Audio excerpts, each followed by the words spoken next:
Joo, kiitos Esko. Hyvät naiset ja herrat. Tämä on mielenkiintoinen tilanne tänään täällä, kuulla näitä vanhoja storeja. Ja tämä tietysti lämmittää meitä kaikkia hyvin paljon ja hyvin ainutlaitoinen. Ja jatketaan tällä sortilla.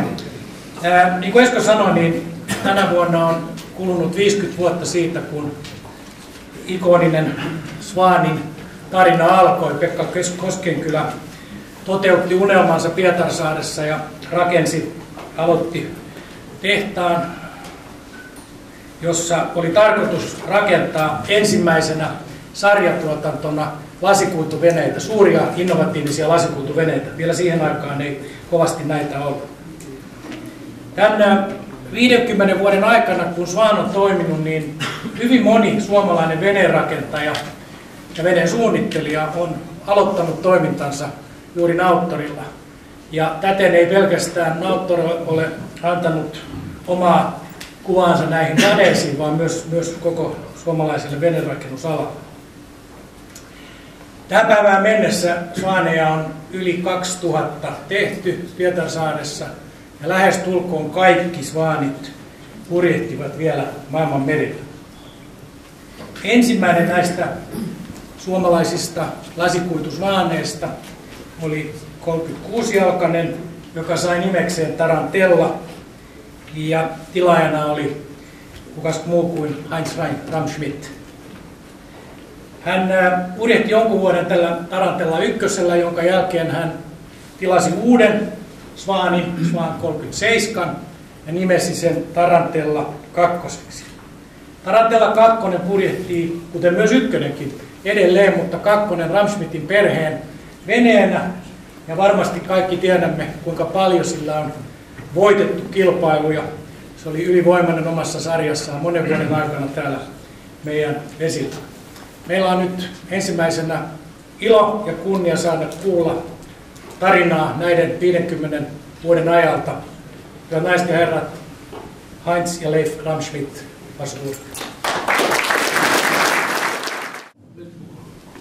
Hyvät arvoisat purjehtijat, minä aion käyttää teidän aikaanne 7 minuuttia. –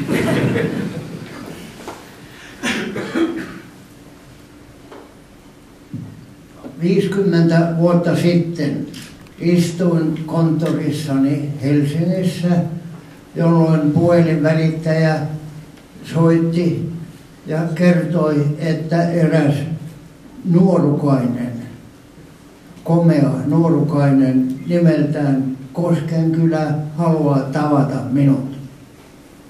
Minulla oli tehtävänä erittäin vaativa työ ja minä en kerinyt häntä ottaa vastaan ja minä pyysin välittäjää kertomaan, että jos hän voisi seuraavana päivänä tulla. Minä unohdin koko Koskenkylän ja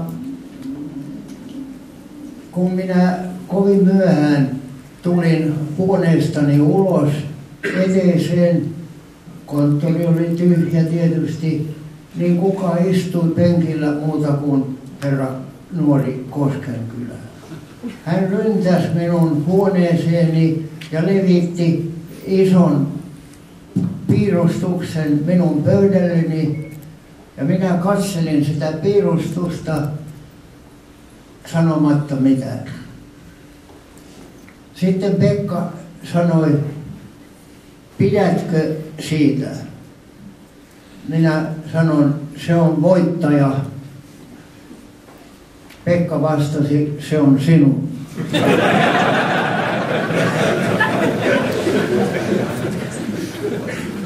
Pekka lisäsi, että hän tietää, että minä olen myynyt Viking-veneeni hiljattain ja olen ahkerasti purjehtinut muiden veneillä. Sitten minä sanoin, että joo, ja hän sanoi, että nyt tarvitset uuden veneen.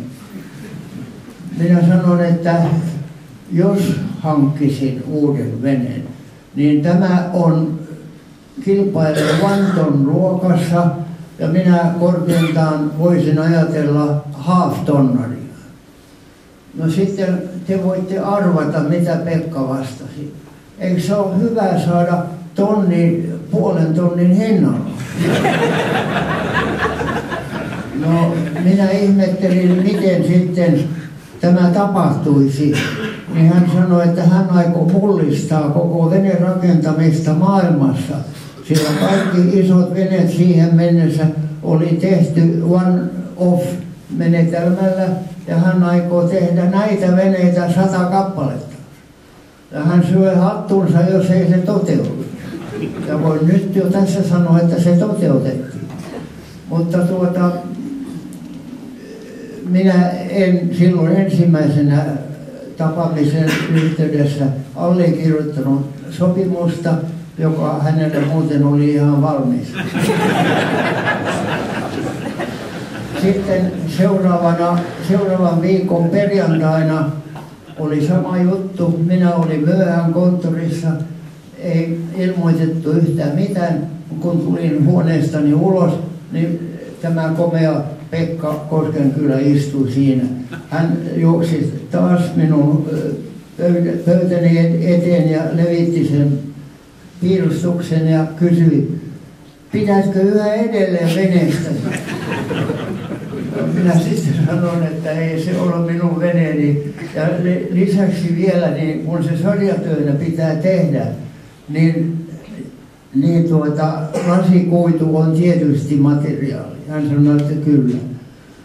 Minä sanoin, että silloin ei tule tämä kysymykseen meidän perheeseen, sillä minä olen puuveneen ihailija ja vaimoni ja lapset tykkäävät, että lasikuitu haisee niin paljon.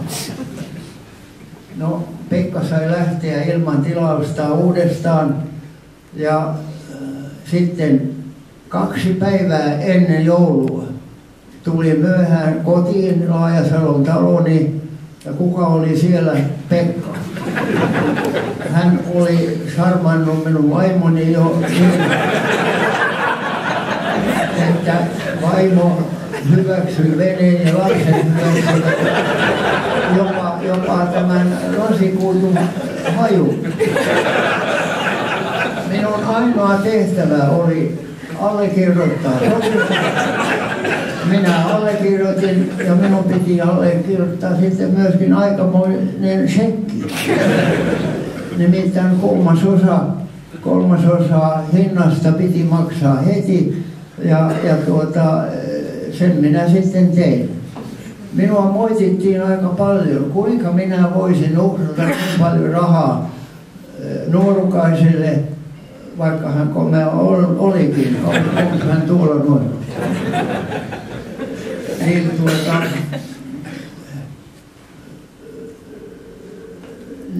näin minua moitittiin siitä, mutta en minä ole katunut.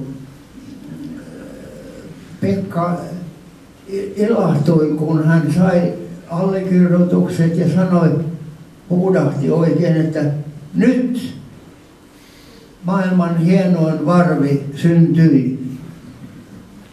Kuinka niin? Joo. Hänellä oli 2 asiakasta, jotka kummatkin olivat sanoneet, että he allekirjoittavat sopimuksen ehdolla, että Hans Ramschmidt ensin kirjoittaa.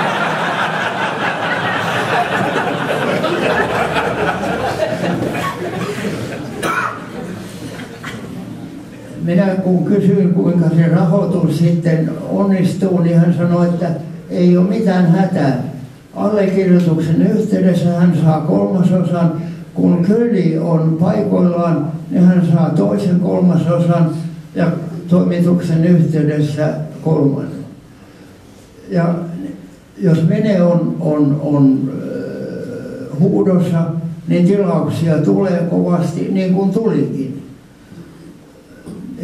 Mutta ongelmat syntyvät silloin, kun ei tilauksia enää saatu.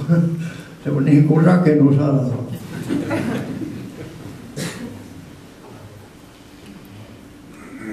Niin kuin Talermo tässä sanoi, niin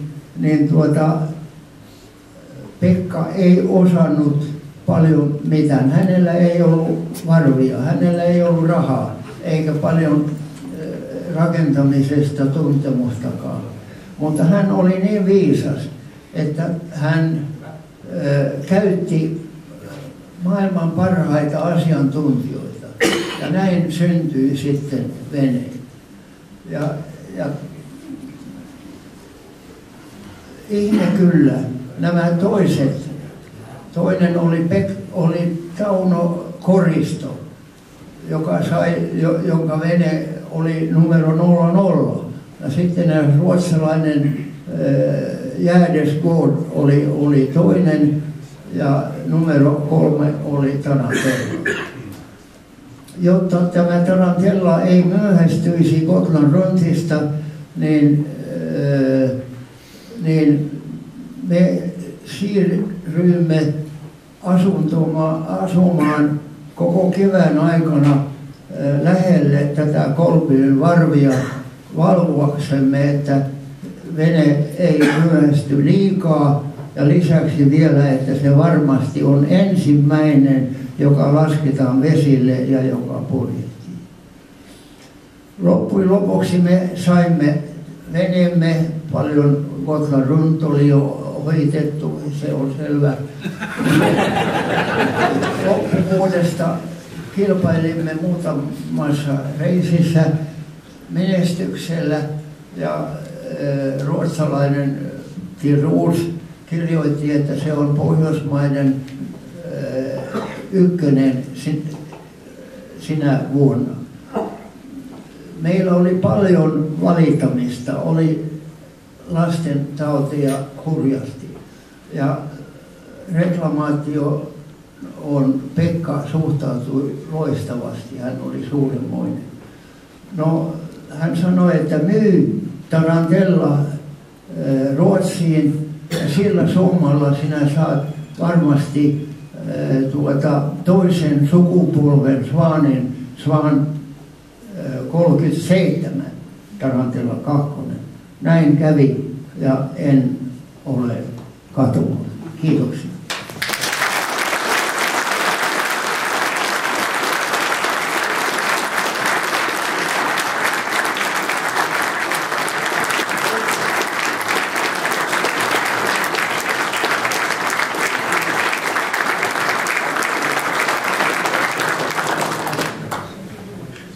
No niin, kiitos isä.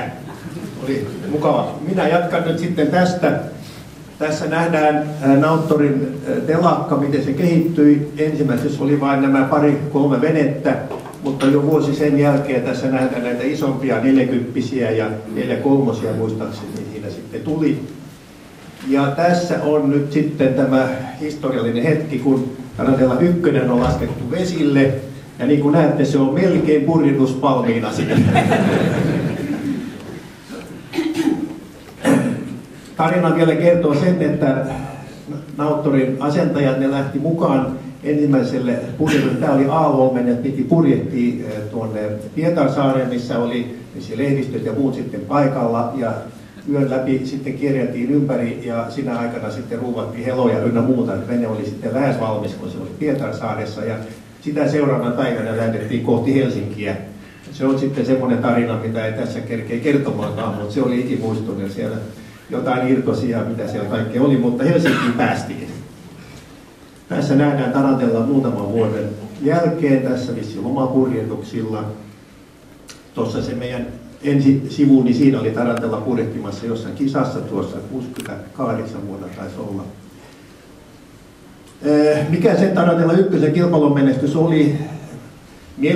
Omasta mielestämme oli jonkun verran ehkä vaatimaton, odotettiin enemmän, mutta kyllä tässä 3 vuoden aikana, kun vielä huomioidaan, että vuonna 1967 oli vain 1 kisa, jossa oltiin vissiin 2, mutta sitten rupesi tulemaan voittoja. Ja tästä 13 kisasta niin melkein puolet kuitenkin voittoja ja 2 ja pari. Mutta siellä oli se 1 DNF, jonka mä mainitsin tuossa, se oli ihan ensimmäinen kisa, johon lähdettiin. Siinä oli Koriston Karoliina myöskin mukana. Ja ensimmäiseksi Karoliinalta katkesi masto, koska Norseman helat oli väärin asennettu. Ja sitten hetken sen jälkeen niin Tarantella rupesi pyörimään ympäri, koska peräisin oli mennyt poikittain eikä sitä saanut sitten muutettu. Se johtui siitä, että tämä kvadrantti oli lukitsematta ja se oli lähtenyt luistamaan. Ja sitten yritettiin jollain tavoin päästä sieltä kotiin, mutta keskeytys siitä tuli valitettavasti. Mutta se korjattiin ja sen jälkeen oli joku NIK:n syysseilaus, siinä pärjättiin sitten jo aika hyvin. No tästä sitten tavoitteet pantiin korkealle, piti lähteä maailmanmestaruuskisoihin, Wanton Cup, jotka oli Helgolandissa, ja siinä saavutettiin sitten 11 sijaa, ja tässä näkyy, mä olen onnistunut löytämään tuloksetkin siitä, ja ehkä otin tämän on historiallisena juttuna, meitä oli Suomesta 3 venettä, Meri-Mari pärjäsi parhaiten, Tarantella sitten, ja Karoliina sitten meistä sitten kolmantena. Mutta tuossa on aika paljon Stevensin veneitä ja Sparkman Stevens oli kyllä erittäin tunnettu ja pätevä suunnittelija, eli tuossa on aika monta venettä kärjessäkin. No yksi syy, miksei pärjätty, oli muun muassa se, että oli taas uudet purjeet, Hoodin Stretchlaff-purjeet, ja meidän gastit eivät olleet ihan oppineet, että pitää säätää sitä pallia riittävästi ja purjehdittiin vissiin löysillä purjeilla. Toinen oli tietenkin nämä virrat, jotka paikalliset ihmiset tunsi. Okei, mutta jatketaan nyt sitten siitä, ja niin kuin isä tuossa mainitsi, niin Pekka oli saanut uuden mallin ja lähestyi sitten isää ja sanoi, että hyvinhän sä oot tuossa pärjännyt. Minä teen sulle diilin, että myy vene Ruotsiin ja sillä rahalla saat uuden Swan 37.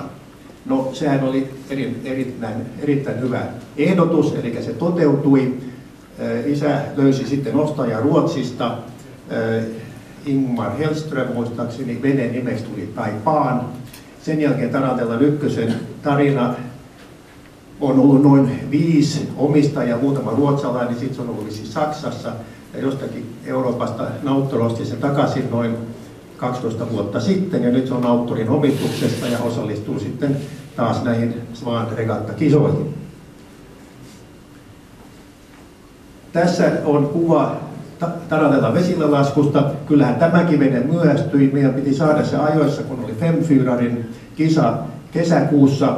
Ja ei ehditty purjehtimaan sitä Pietarsaaresta, vaan se tuotiin autolla. Ja auto jäi kiinni jonkun sillan alle ja keskellä yötä se tuli Laajasaloon. Ja Vaattorin telakalla se laskettiin vesille keskellä yötä tai aamuyöstä taisi olla.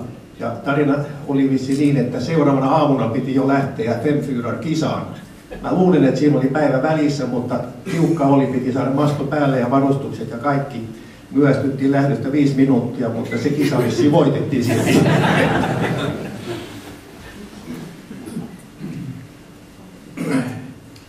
Tässä on sitten kuva Tarantellan ehkä ensimmäisestä parhaista saavutuksista. Voitimme Gotland Rundin overall. Ja tämä oli todella hieno kokemus. Muistan, minä vissiin vilkuttelen siellä keulassa ja tässä mennään kärjessä. Se oli helikopteri tai lentokone, joka kuvasi meitä. Tämän voiton ansiosta niin Nauttor käytti meitä myöskin mainoksessaan.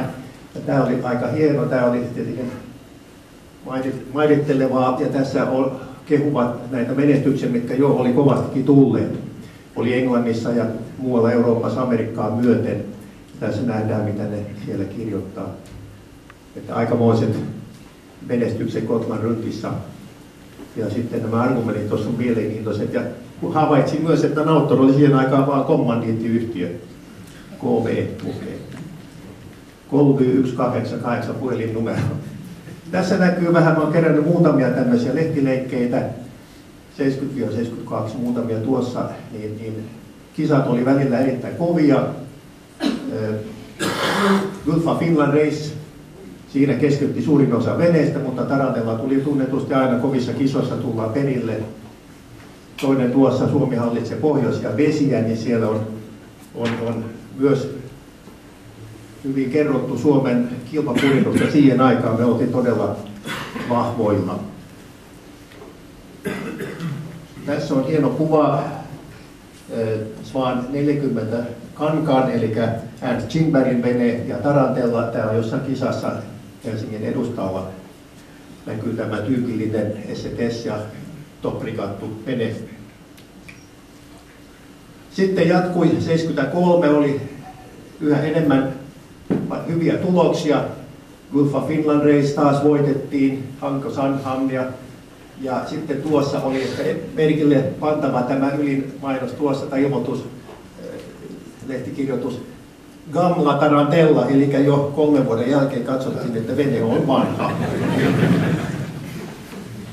Oli tullut uusia svaaneja, joita me oltiin lyöty ja ehkä sen takia, mutta merkille pantavaa tämä silloin jo. Kyllähän veneen kehitys oli silloin hirveän nopeata ja piti tehdä todella kovasti töitä, että pysyt mukana. Siihen aikaan purjehdittiin tämän IOR-säännön mukaan, joka oli aika lailla kilpailusääntö. Ja sitten 74 tuli jo toinen Gotland Runt-voitto, ja tässä me ollaan sitten jo legenda. Ja tässä nähdään palkintoja jako, joka oli kans ikimuistoinen, putsattiin pöytää aika perusteellisesti. Ja tuossa on se kruunuprinssi, mistä mainittiin Ruotsin kuningas, joka jakoi palkintoja. Tämä on hieno kuva. No niin, sitten jatkettiin purjennuksia. Me voitettiin suurin piirtein kaikki Gulf of Finland Raceit vuoteen 1978. Sitten tuli muutaman vuoden tauko ja päätettiin sitten lähteä vuonna 1980 taas Gotland Ruttiin. Se oli niin sanottu ensimmäinen comeback, veneen 10-vuotisjuhla. Ja siinä se kisa voitettiin. Sitten oli taukoa 80-luvulla, mutta sitten 80-luvun lopussa tuli taas mieleen, että nyt on taas kulunut 20 vuotta, pitää taas lähteä mukaan. Ja sitten lähdettiin 90 Gotland Ruttiin ja saavutettiin siinä toinen sija. Sen jälkeen tuli 2 voittoa ja ehkä oli se viimeinen, niin on Tarantellan kautta aikojen suurin ja ylivoimaisin voitto. Me oltiin 8,5 tuntia ennen seuraavaa venettä maalissa. 3. vene koko Gotland Runtissa, missä oli 350 lähtiä, myös maksiveneet mukaan lukien. Runt tuli meidän jälkeen puoli tuntia, että saatiin ottaa niitä trossituksia.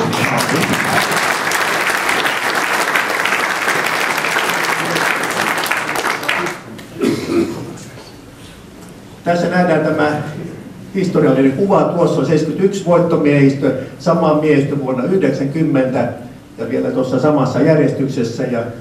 Ja minä esimerkiksi tuossa vasemmalla, mä oon niin 2 kertaa niin vanha tuossa toisessa kuvassa suurin piirtein, ja Mikael on 2,5 kertaa vanhentunut siinä aikana. Mutta hyvin miehistö pelasi, vaikka keski-ikä oli jo melkoisen korkea. Siinähän oli nämä tunnetut miehet Asse Kingberg, Willy von Kuuskul ja Rafael Volontis, kun loput oli sitten perheestä. Ja tämän jälkeen isä sanoi, että nyt hän lopettaa purjehduksen. Venelehti oli noteerannut sen ja kirjoitti tällaisen hiastuttavan jutun Tarantellasta ja nimitti isä Itämeren John Wayne. Ja tässä nähdään, mitä ylisaroja siellä nyt on. Painottuu myöskin se, että miten hyvin me ollaan hoidettu miehistöä, ja tämä on ollut kyllä varmaan menestyksen yksi ydinasia, että miehistö on ollut uskollinen ja pätevä ja niin edelleen. No sitten tapahtui se veneen omistajan vaihto, tämä oli 92, vene pantiin myyntiin ja isä ei heti mulle edes kertonut siitä, että ette nyt kerkeä enää purjehtia, kun on niin kiire joka paikassa ja näin, mutta eihän sitä näin voinut sallia, mutta että me ostetaan se saman tien. Tehtiin kaupat välittömästi ja isä kertoi muille, että sori, ei tule kauppaa.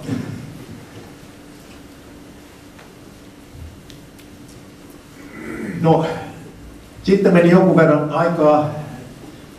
Vene toimi lomapurjehdusveneenä, mutta 90-luvun lopussa poikani Henrik, kun oli kuullut kaikki hienot tarinat kilpailussa, että miksei voisi lähteä taas, kun vene nyt kohtaa sitten 30 vuotta, että tavoitteena voisi olla Gotland Runt-voitto vuonna 2000. No tuumasta toimeen me innostuttiin siitä ja lähdettiin tekemään projektia. Huomattiin sitten aika pian, että tämmöisen lomapurren muuttaminen takaisin oli kyllä aika vaivalloista, että voisi sanoa, että se on niin kuin urheilija, joka jättää harjoittelematta 5 vuotta, niin siinä lihoo. Eli painoa piti keventää ja tietenkin purjet oli jo kulunut ja eihän niillä enää voinut kilpailla. Vastus on koventunut ynnä muuta näin, niin piti saada tietenkin koko garderobi uusiksi. Piti harjoitella, piti hankkia IMS-mittakirjaa ja paljon muuta. Ja sitten totesin, että ei minulla nyt ole ihan niin paljon rahaa, että se noin vain voisi tehdä. Eli lähdettiin hankkimaan sponsoreita ja sen tuloksena se oli pitkä tarina sekin, mutta 2 pääsponsoria meillä on ollut. Ensin oli Bukowski, Ja mikä nyt sen parempi, kun vene oli jo antiikki kauppias Bukowski. No, Bukowskin sopimus päättyi ja siinä aikana muun muassa vaihdettiin mastua ja niin edelleen. Ja tämä rahoitus oli siinä aika keskeinen. Plus tietenkin nämä uudet purjeet, niin kuin näkyy tuolla VV Spinnakerin ylhäällä. Vuonna 2005 löytyi sitten uusi sponsori ja kyllä se yritettiin pankkiin mennä pyytämään rahaa ja sieltä löytyi myös rahaa. Ja täällä on joku, joka on sitten Ålandsbankenin sponsoripurjehduksilla ollut mukana. Me tehtiin semmoisia, se kuuluu siihen meidän sopimukseen, että 4 sponsoripurjehdusta kesässä ja niin edelleen. Eli nämä oli siinä. Voisi sanoa, että alkuun pärjääminen oli kiven alla. Ensin ei tullut oikein voittoja, mutta vähitellen parani ja tuossa oli sitten, listasin nämä Gotland Rundt-saavutukset, niin se 2000 jäi sijaksi 11 ja niin edelleen. Mutta 2002 oli jo ihan lähellä voittoa ja sitten 2003 tuli sitten vihdosta viimein se voitto, joka oli Tarantellalle 6. voitto. Ja siinä näkyy sitten miehistöä. Tämä oli hieno asia. Siinä oli paljon välissä, mutta yksi toinen asia, joka on meille hyvin mieleenpainuva, on tässä vaan 40-vuotisjuhlaregatta, joka oli tasan 10 vuotta sitten. Siinä pärjättiin erinomaisen hyvin ja voisi sanoa, että kun pitää veneen kunnossa ja kehittää, niin kun siellä oli vain svaaneja, niin kyllä me siinä kärjessä oltiin aika helpostikin. Siinäkin oli yksi kisa, voitettiin aivan ylivoimaisesti ja saavutettiin luokkavoitot ja overall-voitto. Siinä oli noin 80 venettä mukana. Ja tässä voi sanoa, että isä oli myöskin mukana. Hän oli yhdessä kisassa gastina ja tässä näkyy sitten siitäkin, että hän oli siinä vaiheessa 85 ikäinen. Ja sitten tuli hieno asia, me oltiin SM-kisossa oltu, mutta voittoja ei ollut tullut, mutta sitten 2007 voitettiin pienemmällä marginaalilla kuin kukaan muu koskaan on voittanut. Se oli niin pieni se marginaali, että ensimmäisen ja 3. välillä oli eroa yhdessä kisassa 1 sekunti. Se tarkoittaa sitä, että jos, oliko se toi Rinna muistaakseni, jos ne olisi ollut sekunnin nopeampi yhdessä ratakisassa, niin he olisivat voittaneet, niin me olisi oltu toinen. Ja Finell olisi sitten ollut 3. Toinen ikimuistoinen kisa on Suursaari vuonna 2010. Luvattiin kovia tuulia. 120 venettä lähti liikkeelle, jo parikymmentä oli heittänyt hanskat alkuun. 18 venettä tuli maaliin.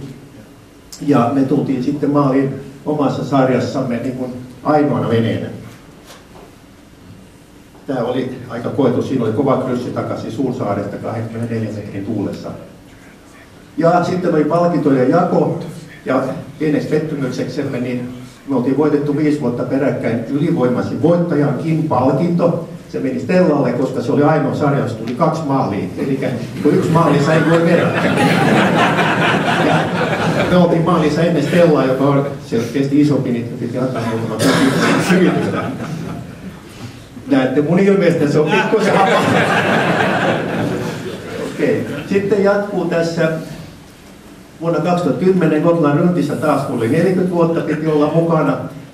Tuli 15 sija, eli ei onnistuttu, siinä vedettiin joku blanket neer jossain siellä matkalla. Mutta lohdutukseksi voitettiin taas tämä Swan Trophy. Täällä on designeri muuten löytyy täältä myöskin.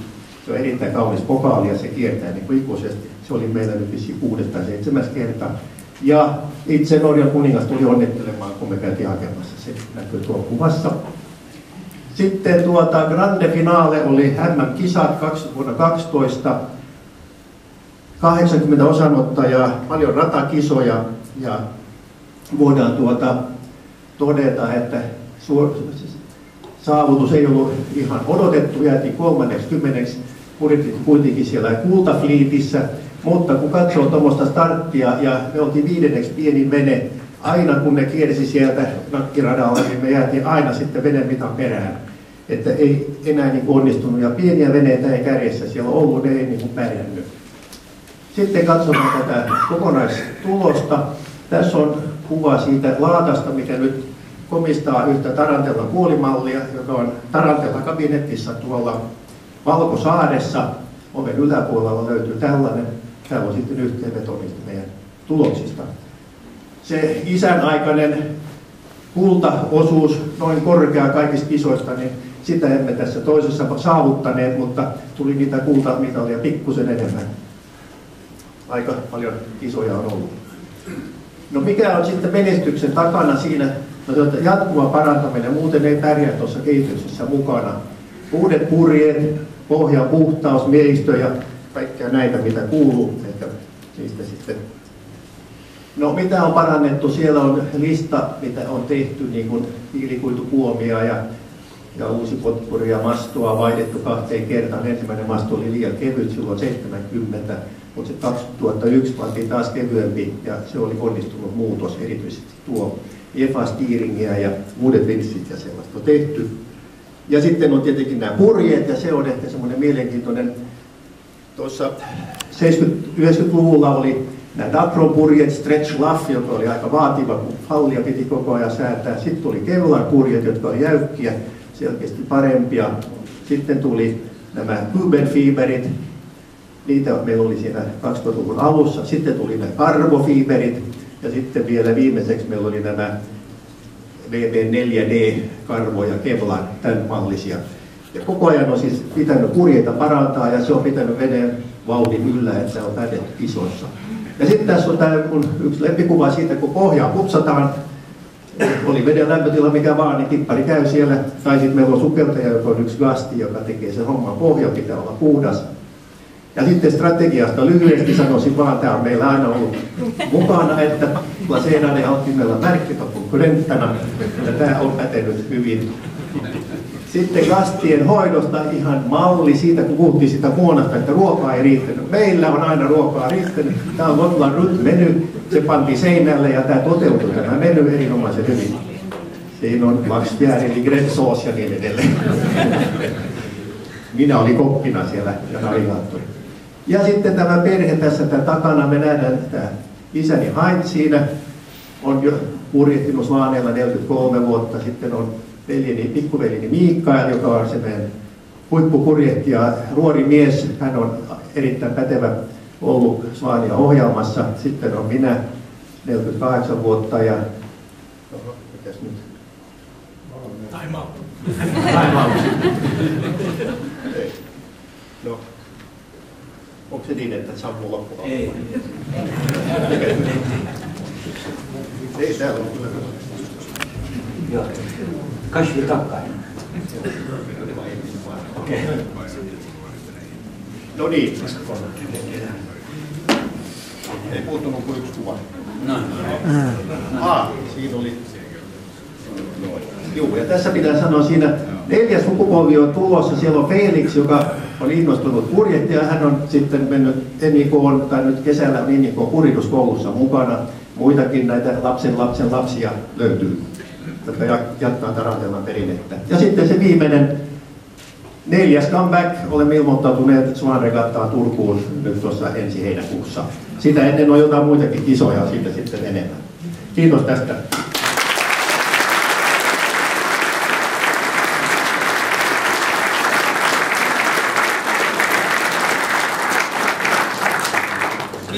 Voisin sanoa vielä, että näitä kirjoja löytyy vielä ja näitä myydään NIK-nuorisotoiminnan hyväksi 20 ja niitä saa ostaa tuolta Marjalta, jos joku haluaa.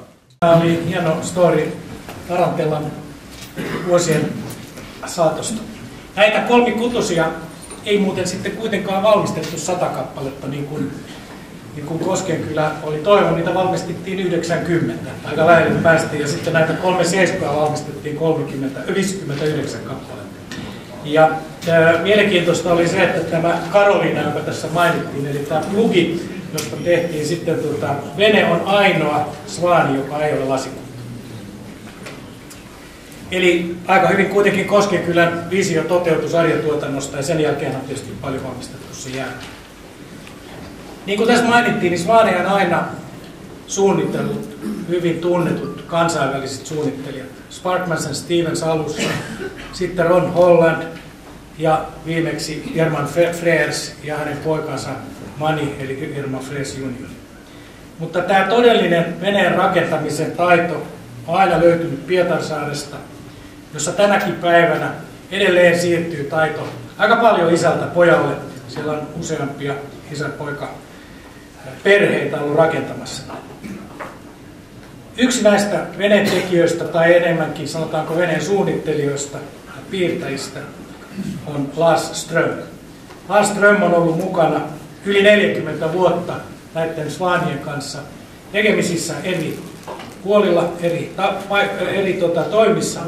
Ja jos kukaan, niin Lars Ström kyllä tuntee Swan-mallistot ja Swanin vene. Hänellä on varmaan ollut sormet pelissä lähes kaikissa näissä veneissä. Lars Ström, ole hyvä. Kiitos.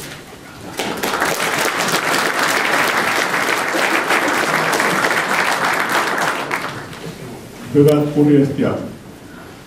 Esko pyysi minua kertomaan Nautorin 50 vuodesta 10 minuutissa. Eli otetaan aika isoja harppauksia kyllä tässä. Yritetään.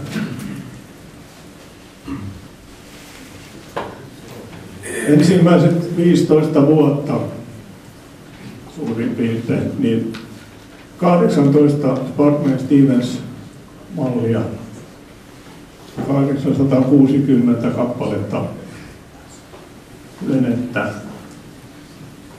Ja tässä nyt voi kahta asiaa katsoa vähän tarkemmin, eli Swan 38, niitä tehtiin 116 kappaletta. Se on suurin määrä lukumääräisesti, mitä on yhtä mallia tehty. Ja toinen asia on tämä Swan 65, sen sarjan pituus. Jos näette sinne taakse, niin 72-89 tehtiin 65. Se on pitkä aika. Siinä tuli semmoisia vaikeuksia eteen, että moottorien mallit vaihtuu siinä aikana esimerkiksi. Oli pakko vaihtaa.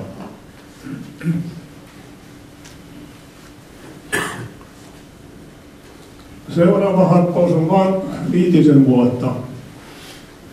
Ron Holland oli sen ajan komeetta suunnittelija ja Nautor siirtyi siihen osittain sen takia, että Olin Stevens jättäytyi pois aktiivisesta toiminnasta, siis hän jäi eläkkeelle ja myös Rod Stevens ei matkustellut enää joka kuukausi Pietarsaareen.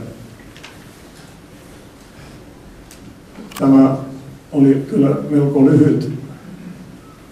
lyhyt aika. Sitten tulee seuraavat 30 vuotta. Näin paljon mallia, niin että se jatkuu vielä seuraavalla sivulla. 40 mallia. Ja siinä muuten edellisellä sivulla oli toi 1000 Svaani, se sattui olemaan 51-jalkainen, numero 12. Ja sitten tuli 2000 Svaani, joka oli 90-jalkainen vuonna 2012.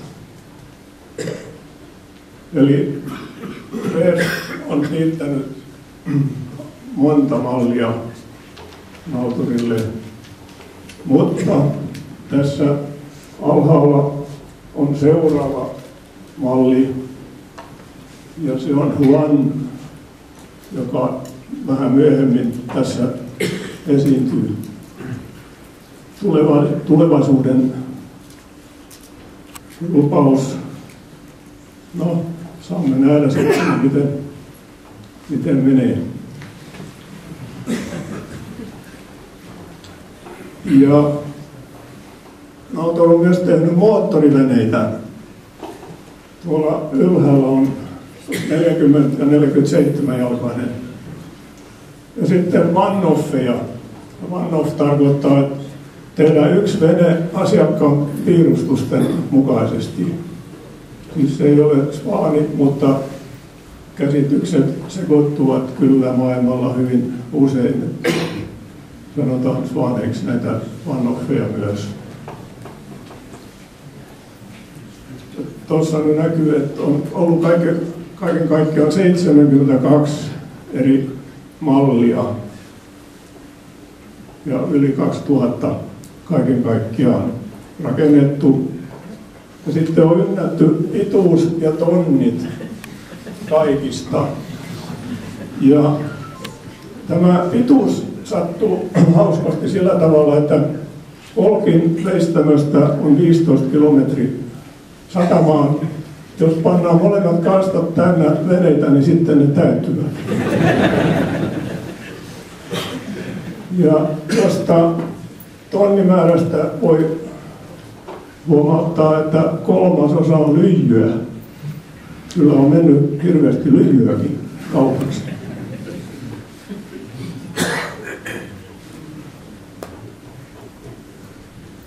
Ja sitten tämmöinen vertailu, että mitkä mallit on tehty joko yli 1000 tonnia tai yli 1000 metriä. Ja tässä on kyllä ylivoimainen voittaja, tämä Swan 46. 1500 tonnia ja myös 1,5 kilometriä. Mutta Sparkma ja Stevens-veneet ovat hyvin edustettuna näissä muissa. Nyt ylivoimaisesti kyllä. Ja lopuksi semmoinen pieni lisätieto, että Nautor on myös tehnyt muuta kuin veneitä. Ne teki tässä pari vuotta sitten tuulimyllyn siipiä, jotka olivat 57 metriä pitkät. Ne on pitemmät kuin mikä vene ollut. Ja ne pyörii Vaasan Sundomin eteläpuolella tällä hetkellä. Kiitoksia. Kiitos.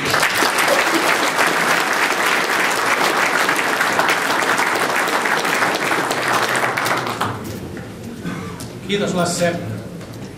Vuonna 1998 alkoi Nauttorilla uusi aikakausi, kun italialainen Leonardo Ferragamo osti yrityksen. Mielenkiintoista on se, että Leonardo itse asiassa meni Nauttorille ostamaan 3. Swaniaan, mutta ihastui sen verran yritykseen, että osti koko yrityksen. Ferragamo toi varmasti tähän käsityöläisosaamiseen ja rakentamisen ammattitaidon rinnalle aimo annoksen estetiikkaa ja italialaista designia. Ja tämä yhdistelmä varmasti on osoittautunut yhdeksi niistä syistä, minkä takia Swani tänä päivänä edelleen on hyvässä kantimissa ja tekee hienoja veneitä. Yrityskulttuurin puolella kyllä oli oppimista puolin ja toisen ja sopeuttumista ehkä enemmän kuin tällä designin puolella. Mutta uskon, että tänä päivänä Swani tekee ehkä hienompia veneitä kuin koskaan aikaisemmin. Ja ajattelinkin tähän loppuun näyttää pienen kuvakavalkaadin siitä, että mitä tänä päivänä Nauttorilla tapahtuu ja minkälaisia veneitä siellä tehdään. Lippulaiva, niin kuin tuossa mainittiin aikaisemmin, on tällä hetkellä 115-jalkainen Swani. Ja on hyvin mielenkiintoista nähdä, että tämä ensimmäinen, joka toimitettiin viime kesänä asiakkaalle, on itse asiassa myyty niin kuin 3 seuraavaa, kaikki pelkästään piirustuksien perusteella. Ja viimeinen Yachting World, joka, siis tämä helmikuun numero Yachting World ylistääkin tätä, että varmasti ainoa telakka maailmassa, joka on pystynyt myymään 415 jalkasta ilman, että on ollut mitään muuta kuin piirustukset olemassa.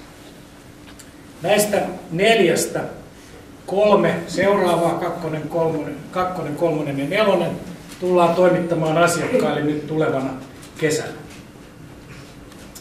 Yachting Worldin artikkelissa kehutaan aika vuolaasti tätä venettä, joka mielestäni on varmasti yksi hienoimpia, ei pelkästään Swaneja, vaan varmasti hienoimpia purjeveneitä, mitä mä oon koskaan nähnyt. Tämä artikkeli käsittää 8 sivua, että aika kova suitsutus on Swanille tullut tästä. Telakalla on tällä hetkellä, tässä on vähän kuvia siitä ulkotiloista, aika paljon muuttunut näistä Tarantellan ajoista tai näistä aikaisemmista, mitä on. Tämä oli ensimmäinen Swan, täytyy varmaan sanoa, että ensimmäinen purjevene, minne mä menin sisään ja tuli sellainen fiilis, että ei ole ahdasta. Jalkalla on myös tekeillä 95-jalkainen, erittäin hieno ja varmasti yhtä upea kuin 115-jalkainen, joka ei paljon häviä muussa kuin ehkä mitoissa. Nämä on vielä renderingiä nämä, että tätä venettä ei ole vielä valmistettu, mutta se on valmisteilla. Tuossa näkyy tuo keskilaatikko, joka on itse asiassa nostoköli.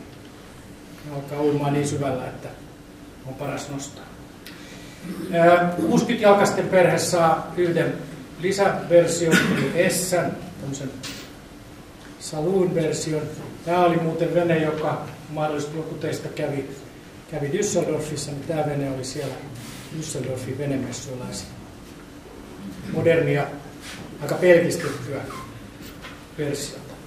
Seuraavien vuosien aikana Nauttorilta valmistuu myös vähän pienempiä svaaneja, joka varmasti on hyvin tervetullut suuntaus, koska aika paljon on olemassa omistajia, jotka haluavat itse purjehtia matalimmissa vesissä, tai henkilöt, jotka haikailevat näitä pienempiä svaaneja, muun muassa tänne meidän Pohjolan olosuhteisiin, joita nyt viime aikoina ei ole löytynyt. Näitä 5/4 on tällä hetkellä myös tekeillä useampia, ja kaikkihan on tietysti myyty etukäteen. Nauttori ei tee muuta kuin tilaustyönä näitä tuotteita. Suunnitteilla on myös yksi 78-jalkainen tai tekeillä, joka nyt ehkä ei ihan sovi meidän vesille, mutta silti kategorisoidaan näiden pienempien tai keskisuurten veneiden kastiin. Ja tässä on joitain kuvia tästä tulevasta 7 kassista. Aika pieni. Nauttorilla on myös tämmöinen Club Swan olemassa, joka on toiminut useamman vuoden lähinnä omistajien yhteisenä klubina. Ja tämä klubi järjestää vuosittain erilaisia tapahtumia, mutta ennen kaikkea myös kilpailuja. Kansainvälisellä tasolla näitä kilpailuja nyt juhlavuotena tulee olemaan seuraavanlaisesti. Eli Suomessa on taas juhlaregatta, Turussa niin kuin myös 40-vuotisregatta oli, ja se pidetään 28. ja 31.7. Mä palaan tähän ihan lyhyesti. Sitten perinteinen Rolex Swan Cup Porto Cervossa, joka purjetaan joka toinen vuosi, on myös tänä vuonna syyskuussa. Ja se tulee olemaan myös 4/5, eli 1-tyyppiluokan maailmanmestaruuskisa. Ja 60-vuotiaiden MM tullaan purjehtimaan Palmalla elokuun alussa, heinäkuun lopussa elokuun alussa. Niin kuin tässä on vilahtanut ja varmaan joku tai monikin on ehtinyt tutustua, niin tänä vuonna tullaan myös lanseeraamaan hyvin erilainen, hyvin progressiivinen vene, Club Swan 50, joka on ennen kaikkea kilpailuvene, huippumoderni, ja sen on suunnitellut, niin kuin tässä kävi ilmi, Juan Camujani, joka on ehkä tämän hetken tunnetuimpia tai ainakin mielenkiintoisimpia kilpaveneiden suunnittelijoita. Muun muassa suunnitellut hyvin monta näistä Volvo Ocean Racing veneistä. Juanhan, niin kuin tässä mainittiin, on täällä tänään ja varmasti tulee puhumaan lähemmin sitten tästä 50-vuotiaasta. Siitä on näitä alustavia kuvia jo julkaistu, ja niin kuin näette, niin se on hyvin erilainen näihin perinteisiin svaaneihin verrattuna. Ja kuitenkin niin, että tämä nyt ei ole puhtaasti kilpavene, tässä on mahdollisuus sitten modifioida sitä niin, että tässä on tämmöinen niin kuin cruising ehkä sisustaja versio, ja sitten siihen voi laittaa vähän erilaisia punttia, niin siitä tulee aika paljon enemmän kilpavene. Mutta sama Swan laatu. Se, mikä mä haluaisin tässä lopuksi vielä mainita, on vähän tämän 50-vuotiaan ajatuksia, mitä se tulee edustamaan ja minkälaista kilpailutoimintaa sille on suunniteltu. Tämän ensimmäisen vuoden, eli tämän 2016 vuoden aikana on tarkoitus valmistaa 2-3 näitä veneitä niin, että jo kesän aikana, varsinkin loppukesästä, niin ne olisi näytillä erilaisissa tapahtumissa ja mahdollisesti koepurjeluksissa. 2017 aikana on tarkoitus pyrkiä järjestämään jo ensimmäinen Nations Cup, eli näitä veneitä pyritään jakamaan maailmalle niin, että ne tulisi mahdollisimman moneen maahan. Jos sitten käy niin, että jossain maassa niitä on useampia, niin sitten rankingin perusteella valitaan. Ja toivottavasti jo 2017 niin tähän Nations Cupiin saataisiin noin 12 venettä. Ja sitten viimeinen vaihe 2018, niin silloin olisi tarkoitus järjestää emmemmät, ja toivomuksena olisi, että meillä olisi noin 25-30 venettä emmemissä, ja se emmemmät tullaan käymään sitten Porto-Cervossa Rolex Cupin yhteydessä. Ja sitten vielä lyhyesti Turkuun, niin kuin sanottu, ensi kesänä ja tulevana kesänä Nations Cupista vahvaa ajatuksia ja saman lailla 50 maailmanmestaruuskilpailusta. Ja tarkoitus on, että Turussa ensi kesänä sitten purjehditaan tämä Swan Regatta Anniversary Regatta, ja se purjehditaan 2 tai 3 luokassa. Cruising-luokka perinteisesti, ja sitten racing-luokka, ja sitten tämä non-racing tai party-luokka. Eli pyritään mahdollisimman paljon saamaan swaneja sinne, että jos ei halua tai pysty jostain syystä osallistumaan, niin veneellä mukaan ja sitten kaikkeen tähän oheistoimintaan. Tällä hetkellä turkulaiset ilmoittavat, että on jo noin 30 ilmoittautunutta, ja ne tulee aika monesta eri maasta, joten toivomuksessa ja todennäköisyys on, että yli 100 swaania olisi, ja siihen pyritään, että 100 swaanin määrä rikotaan Turussa ensi kesänä, joten kaikki ne, jotka ovat swan-purjehtijoita, niin sitten vaan ilmoittautumaan. Kiitoksia. Kiitoksia paljon.